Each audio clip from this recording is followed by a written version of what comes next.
The umpire's failure to make a call is what truly made Coco Gauff explode at the US Open. The common belief, the one that flooded social media, is that Gauff, frustrated by a tough opponent in a high-pressure final set, simply lost her temper in front of her home crowd. It was painted as a moment of youthful frustration, but the reality, backed by the official WTA rulebook and a pattern of behavior spanning hours, is that Gauff wasn't just a player in that moment. She was forced to become the enforcer of a rule the chair umpire, Mariana Veljovic, actively refused to implement. This incident wasn't just a viral clip of drama. It was a public and damning exposure of a massive inconsistency in professional tennis officiating, where rules are treated as optional guidelines. So what exactly was the rule that Laura Siegemund was so clearly and repeatedly breaking?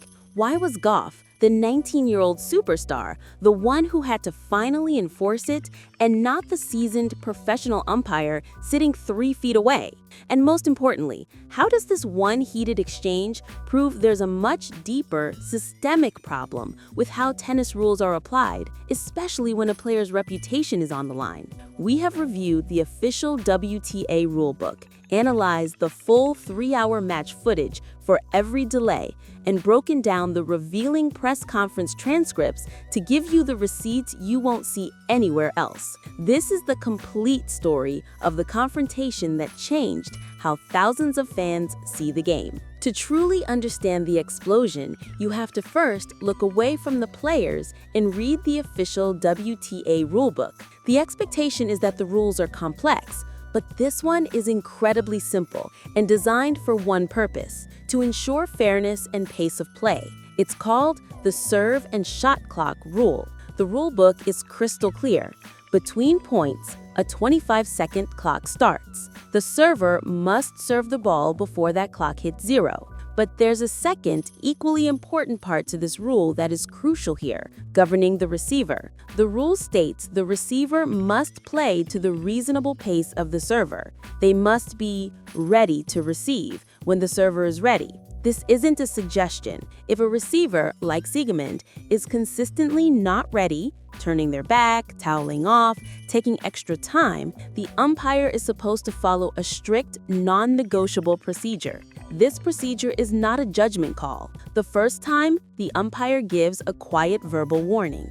The second time it happens, it is a time violation warning, which is logged publicly.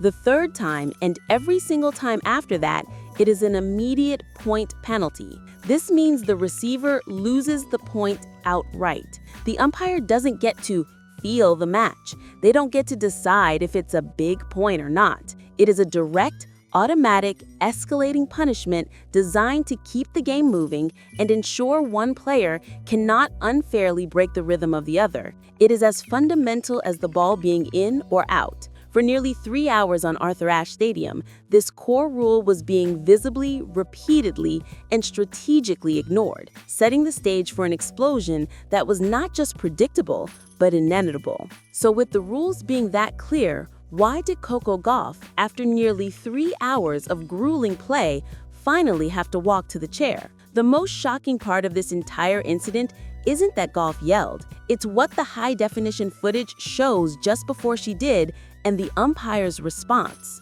Gauff had just won a marathon, 26-minute-long first game of the final set. The crowd was electric. She was ready to serve at 1-0. Her opponent, Laura Siegemund, was not. Siegemund turned her back, walking slowly to the back of the court to towel off, despite having just had a full set break with multiple opportunities to rest. The 25-second clock was ticking down. Gauff, bouncing the ball, looked at the umpire, Mariana Veljovic. Expecting a call, nothing happened. The clock expired, still nothing. Gauff served and Siegemund, who was still not ready, returned the serve into the net. Siegemund then raised her hand, indicating she wasn't ready. This was the breaking point. Gauff, in disbelief, walked to the chair. The broadcast audio clearly captured her stating, "She's been doing this the entire match. I've been quiet." This is the key receipt. Gauff wasn't angry about one single delay. She was angry about a pattern of delays that the umpire had witnessed and allowed for hours. Gauff even pointed out, "She's not even looking at you." When Gauff pressed her on why the rule wasn't being enforced, the umpire's response was, "I am trying. I am warning her." Gauff's famous reply was, "You're not trying. You've given her one time violation," was a statement of pure fact. The umpire had not followed the rulebook's automatic, escalating penalty system. She had given one warning and then stopped, allowing Siegemund to continue the delays without penalty. Gauff wasn't asking for a favor. She was demanding the umpire do her job and apply the written rules of the sport. The explosion was a last resort when professionalism had failed. But this confrontation was never really just about Laura Siegemund. It was about a systemic failure of officiating that Coco Gauff, on the world's biggest stage, was forced to expose. This is the larger issue. Umpires are often deeply reluctant to enforce these time violation rules, especially in high-stakes matches. Why? Because it's disruptive. It feels like the umpire is inserting themselves into the match and deciding a point, rather than the players. According to numerous tennis journalists and former players, there is an unspoken pressure on umpires to manage the match, which often means being lenient on rules to keep the flow, especially for television. They want to avoid exactly this confrontation, which angers the crowd and makes them the center of attention. But that management is in itself a form of intervention. By not calling the violation, the umpire was actively and unfairly favoring Siegemund's tactic. Gauff's anger wasn't just about the clock. It was about the umpire choosing management over the rulebook, forcing Gauff to play against both her opponent and an arbitrary, unfair clock. Gauff's intense frustration was also building because she knew exactly who she was playing, and she knew what the umpire was allowing.